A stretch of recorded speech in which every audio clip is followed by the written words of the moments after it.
Jesus didn't hand his disciples a job. He handed them his own power, and then he sent them out with almost nothing. For months, the disciples had watched Jesus do the impossible. They watched him heal the sick, cast out demons, and speak words that stilled storms. And then came the day Jesus turned it around. He wasn't going to just let them watch anymore. He was going to send them out to do it themselves. Matthew 10, verse 1, Jesus called his 12 disciples to him and gave them authority to drive out impure spirits and to heal every disease and sickness. Stop right there. He gave them authority. They didn't earn it.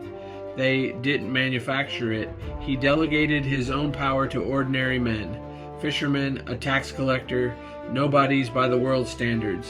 And he said in verse 8, freely you have received, freely give. But here's what's remarkable. He sent them out with almost nothing. No extra bag, no spare money, no backup plan. Why? Because he wanted them leaning fully on him, not on their own resources. Their sufficiency wasn't in their supplies. It was in the one who sent them. And he didn't sugarcoat it.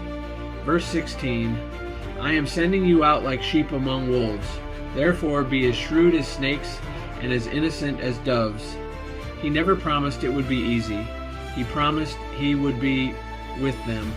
Now hear me, church. We read this and think it was just for the 12, but the same Jesus who sent them still sends his people today, and he hasn't changed his method.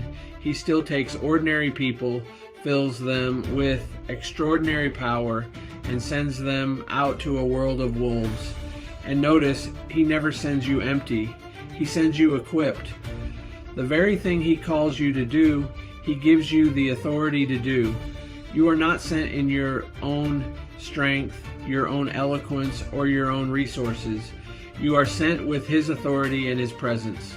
So many of us are waiting to feel qualified before we go. But the 12 weren't qualified. They were chosen and then sent. The qualification came in the going. God doesn't call the equipped. He equips the called. Where has he sent you? Your workplace, your family, your neighborhood. You are not there by accident. You are sent. Freely you have received the grace of God.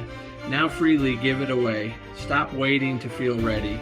He's already given you what you need. Go. If you're ready to say yes to wherever God has sent you, comment send me below as a prayer. And follow Bible Blueprint Studios, because the next story is already on its way. God bless you. You are sent with his authority. Thanks for watching today's video, and please like, follow, and subscribe as we keep building a clearer understanding of God's Word, one Bible story at a time.